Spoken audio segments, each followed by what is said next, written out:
Good afternoon, everyone, and thanks IP Group for hosting me today. So I want to tell you a little bit about our company. So I want to talk a little bit about our journey, and particularly how we've gone from university bench to commercial scale demonstrators. And part of that, how we raised the capital. I want to talk a little bit about how the technology worked, and then talk about kind of market and next steps. I have 10 slides. DB is giving me 10 minutes. That's going to be hard for me, but I'll do my best. Yeah. So this photo here is actually a picture of our building. So we're in an area of Australia called Wollongong. Who here has heard of Wollongong before?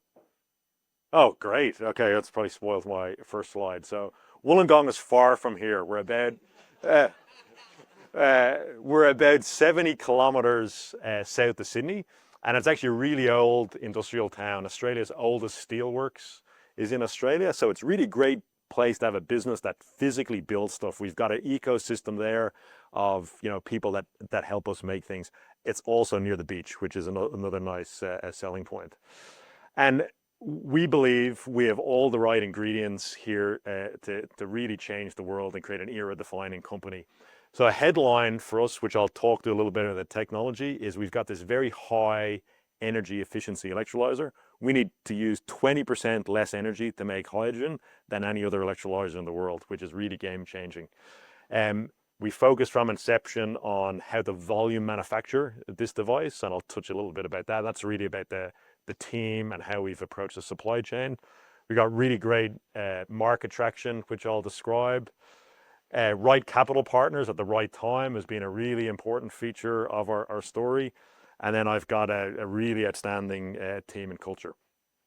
So firstly, I thought I'd spend a little bit of time just on our journey. So this tech was off the back of decades of research from Jerry Swiggers. He's been a professor in this field for like 30 years, based at the University of Wollongong. We spun the company out in 2021 with a seed round. IP Group led that seed round, $3 million seed round. We'd like 5, 6 employees, and we're working at a little postage stamp size cell. The technology was starting to look really good. We did a pretty big Series A. So this was a 28.5 million Series A. My Series B will get the headlines, but the Series A was really a real unlocking moment for us. Got us the capital to bring the talent in, the capital to get that big building where we've got room to grow. So it was a real pivotal moment for us.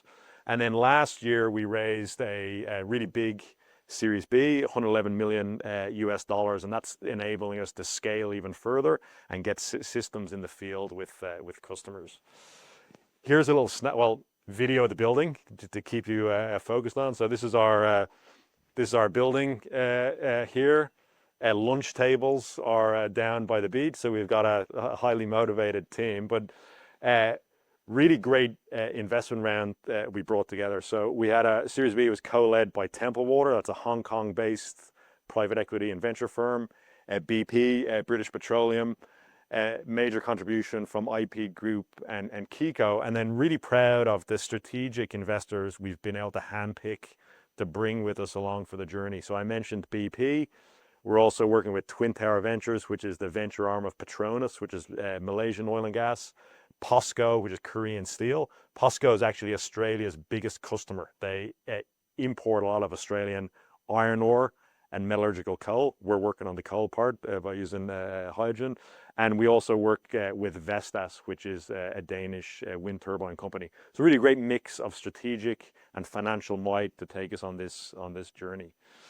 Wanted to talk a little bit about our team. So we've tried to be really measured in how we've scaled this company. We have 110 people.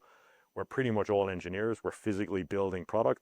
35% female, and then we've clustered together talent from all the big brands, right? So we've got Tesla, Rivian, Apple. We've just got a great eclectic mix of talent, all based in Australia, bar one, who I'll come to in a moment. And we also have 30 different nationalities. While we're all Australian, and my accent is not Australian, just so everyone knows, we've got 30 different nationalities. So it's really got a Silicon Valley feel to the depth of talent and experience in the team. So important is the management team. So Daniel, my physical twin in this Hysata t-shirt, is our chief commercial officer based out of Copenhagen. Copenhagen is kind of an epicenter of renewable energy, and we've got a lot of customers in Europe and the Middle East. Leanne looks after people and culture. And I just quickly wanted to talk about Jerry. So Jerry's the professor, senior professor in fact, and he's kind of a famous guy in academic circles in Australia. And so he looks after the science. Scott is the guy that looks after the engineering. So Scott is PhD from Stanford, 30 years in high-tech manufacturing. He shipped over $100 billion US dollars of product during his career. Big chunk of his career in the hard drive industry, including manufacturing hard disks in Japan. Think of like hard disks, decent margin, high volume, high precision devices. He then also worked at Apple, and he worked on the haptic devices on Apple. And the haptic devices are the bit that makes our phones vibrate or watch vibrate. And his team was behind mass manufacturing 1 million of those units a day. This is a guy that brings volume manufacturing to business, to our business every day of the week. So nothing we do in our product, or we can't do anything on our product that hasn't got volume manufacturing in mind. And I'd like to give a shout out to Mike, who's on our board, and Rob Trezona from IP Group Kiko, who's also on our board, has been instrumental in helping us scale. A little bit about the tech. So electrolyzers are machines that split water, H2O, into hydrogen and oxygen. And they've actually been around for over 100 years. This is a picture from a Norwegian installation in 1931, run by hydroelectric power, making hydrogen. And they really haven't changed that much in the last 100 years. They're electrically inefficient. These ones are about 75% efficient, tend to be expensive and heavy, and difficult to scale. And that's really until Hysata's come on the block. And I'm going to go and point at the screen here to explain this a little bit. And I won't go too deep on the tech, but I think it's important to explain it. So in an electrolyzer, you have two electrodes. One electrode called the anode makes oxygen. The other, the cathode, makes hydrogen. They've got a membrane, a polymeric membrane in between them that's generally there to stop the electrodes touching and shorting and to keep oxygen from mixing with the hydrogen and vice versa. But generally, do plastics conduct electricity well? No. Plastics are generally a resistor. So right at the heart of a traditional electrolyzer, you've got a resistor to electron flow. And in electrolyzers, you're pumping electricity in. So this is the source of inefficiency in all electrolyzers. You've got a plastic resistor in the middle of your cell. And if you've got resistance, you convert electrical energy to heat. And so you're wasting your electrons as heat. And then you've also got to then cool the system to get rid of that heat.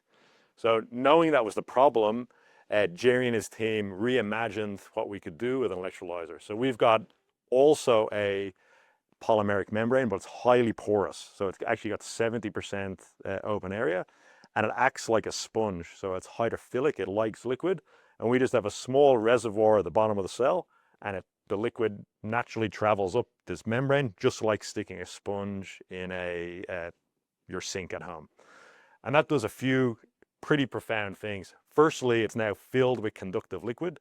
So I've got 10 times less resistance compared to that old membrane. And the second fact is, there's no liquid either side of the electrodes. So if there's no liquid, we actually don't form any bubbles. And in a traditional electrolyzer, you form bubbles, lots of bubbles. You could shake a Coke bottle and see all these bubbles fizzing. There's actually a pretty big energy penalty with forming bubbles. And if you dial back to when your childhood and you were blowing into a milkshake or blowing up a balloon, your cheeks might have got sore because it takes energy to form bubbles. So those two facts, highly conductive membrane and no bubbles, sort of redefine what's possible with an electrolyzer. We published this in Nature Communications last year. We got a really strong foundational IP portfolio. We got 15 patent families and counting at the moment. This is a little bit on the deep tech side, but this is what this means. In an electrolyzer, there's a thing called a polarization curve, but it plots your voltage, which is the amount of energy you use. Low is good, is high efficiency. And current density is gas production. And basically our curve of our original 1 square centimeter cell and our commercial scale units perform outstandingly versus the competition. So you probably got to take my word for it in our little 10-minute session here, but this polarization curve is absolutely moved the needle, and this is what has customers so excited. We can now work or operate electrolyzers using 20% less energy.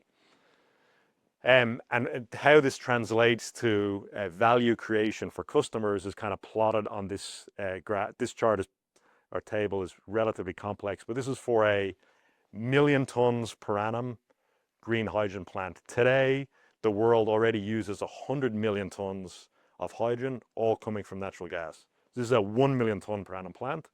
With incumbent technology, if you're powering renewables, you need 14 gigawatts, which is a lot, 7.6 gigawatts of electrolyzers. With a Hysata system, we need less power, less renewables, less capex. We need less electrolyzers because they're more efficient and create huge value for our customers. So this is why we're getting such traction with customers globally. Here's how this looks at a system level. So we've done essentially full plant design, and this efficiency benefit right at the core of the technology has knock-on cost reduction impacts across the whole system design.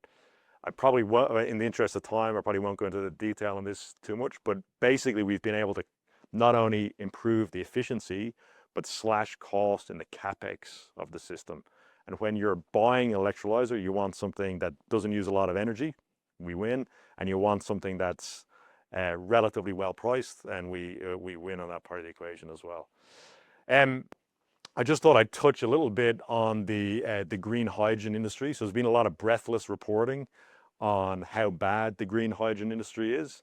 If I was to quote Mark Twain, reports of my death have been greatly exaggerated. So there's actually a really strong market that's growing and emerging at the moment. And I like to think of it, we're emerging from our dot-com moment. So there's been a lot of green hydrogen applications that didn't make a lot of techno-economic sense, but there's a lot that do, and that's the areas that we're focused on. And these would be areas such as green iron and steel. So today, green iron and steel is made using metallurgical coal. We need to get rid of that. Chemical manufacture, hydrogen feedstock. Maritime and aviation fuels, very difficult to electrify, so hydrogen can be a building block to make those factors. And high-grade industrial heat. This commercial traction is translating to some pretty big numbers. So we have 10 gigawatts, about $5 billion of capacity reservation agreements already. And we've just recently shipped a unit, and this is public domain, to a pretty big customer in Saudi Arabia. So I have a team in Saudi Arabia at the moment working on that unit. Not possible without really an incredible team. And this is just a photo of the team. And just probably to wrap up, we've got this world-leading electrolyzer technology that frankly nothing's really coming close to us on the market or emerging. So we've got this big sustainable competitive advantage that we've wrapped up with our IP. Our tech and our value proposition is really resonating with customers, and we've really listened to customers since inception. We've got great capital partners and an outstanding team and culture.